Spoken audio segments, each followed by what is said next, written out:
دي أكتر حلقة مرعبة في كرتون وقت المغامرة. Who was that? Maybe it was nobody.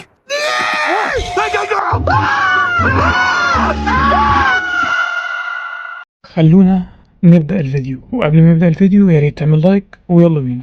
أول حاجة الحلقة بتبدأ هنا في محل البيتزا، بيكون فين وجيك بيتعشوا مع بعض، تمام، وبيكون في برنامج ستاتشي شغال على الراديو، وهو برنامج متخصص في موضوع الحاجات الغريبة والمرعبة، يعني مثلا ظواهر غريبة، حاجات مرعبة بتحصل وحاجات زي كده.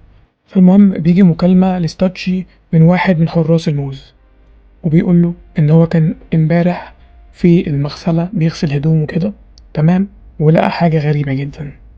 فستاتشي بيقول له احكي شفت ايه بالظبط. بيقول له انا كنت عند المغسله ولقيت انعكاس في المرايه لواحده عينها فاضيه وعينها سودة وشكلها مرعب جدا، تمام، واول ما بص وراه ما لقاش حاجه، وحرفيا الشخصيه شكلها مرعب بجنون، تمام. وهنا جيك بيتريق على فين وبيقول له انت بتصدق الكلام الاهبل ده، انت ازاي بتصدق الكلام ده، تمام. وجيك بيفضل يتريق شويه على فين، بيفضل يقول له انا جيك البشري، انا اهبل وبصدق اي حاجه بشوفها. فالمهم بيكونوا هنا راجعين للبيت، وفين ساعتها بيكون خايف جدا وعمال يبص حواليه يمينه وشماله، وبيكون خايف جدا من الغابة اللي حواليه.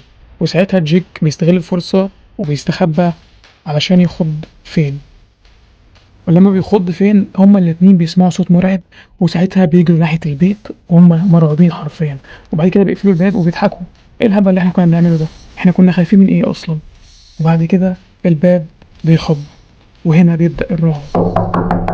اول ما بيفتحوا الباب بيلاقوا قدامهم الشخصية دي، حرفيا شكلها مرعب وشكلها بشع جدا. خلونا نكمل. وبعد كده بيتخضوا وبيقفلوا الباب، تمام، بيقولوا مين دي، بيقولوا مش عارف، ويبصوا وراه بيلاقيها برضه في الشباك. يا جماعة الموضوع مرعب بجد، ايه ده، ازاي دي في كرتون. فالمهم بيقول له انا لازم اكلم ستاتشي، هو اللي يعرف يجيب لنا حل. وساعتها جيك كان بيبص من الشباك، بيبص بيلاقيها بتبص له بطريقة مرعبة. وعلى الناحية التانية فين بيكون بيكلم ستاتشي وبيقول له ان انا ظهرت لي الشبح دي، ويقول له طالما انت ما دعيتهاش للبيت يبقى هي عمرها ما هتخش. وساعتها فين بيقول له حلوة المعلومة دي، ثواني هكتبها في ورقة علشان ما انساهاش.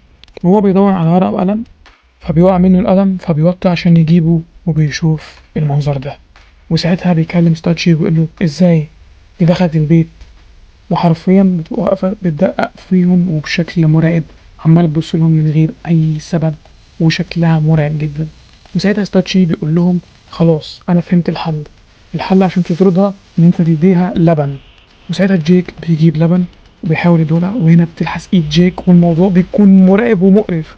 ساعتها ستاتشي بيقول لأ، يبقى دي كده عاوزة مزمار، لو انت جبت مزمار هتخرج من البيت. وساعتها جيك بيعمل مزمار، وساعتها بيجي اكتر من واحدة بيرقصوا بطريقة غريبة وشكلهم مرعب. وساعتها فين بيكلم ستاتشي بيقول له الكلام اللي انت بتقوله ده ما بيجيبش نتيجة، نتصرف ازاي. قال له بس مفيش غير حل واحد، وهو انك مش عارف تجيب فرخة تقريبا، حاجة غريبة جدا. وساعتها جيك بيحول نفسه للفرخة وبيفضل يعمل حاجات غريبة. وساعتها بيقول لا، بطل هبل يا ستاتشي، انا مش هعمل كده، وهندور في المكتبة وهنشوف العلم بيقول ايه. فساعتها فين وجيك بيقرروا يروحوا المكتبة علشان يلاقوا حل للموضوع ده. وهما بيدوروا بيلاقيها واقفة وراهم بتبص لهم بالشكل المرعب ده. فالمهم بيدوروا لحد ما بيلاقوا أميرة المكتبة تقريبا، تمام. وفين بيسألها بيقول لها احنا حاصل معانا مشكلة كذا كذا، وبتبحث عنها، وبعد كده بتقول لهم الحل أخيرا. والحل هو ان هم بيشوفوا الاشباح دي لان هم مؤمنين بيها. يعني ايه؟ يعني هم صدقوا بوجودها، يعني طول ما انت مصدق وجود الحاجة دي انت هتشوفها، انما انت لو ما صدقتش وجودها مش هتشوفها.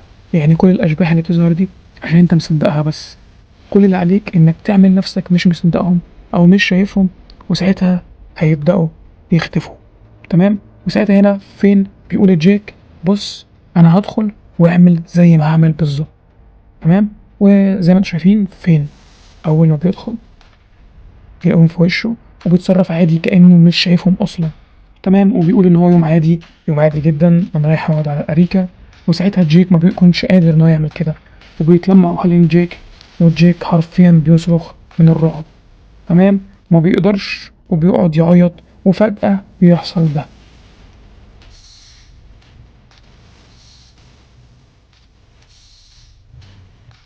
حرفيا دي اكتر حلقة مرعبة وغريبة في الكرتون. فالمهم لو عجبك ادائي وعجبك الفيديو متنساش تعمل لايك وتدعمني بالاشتراك وبس. سلام.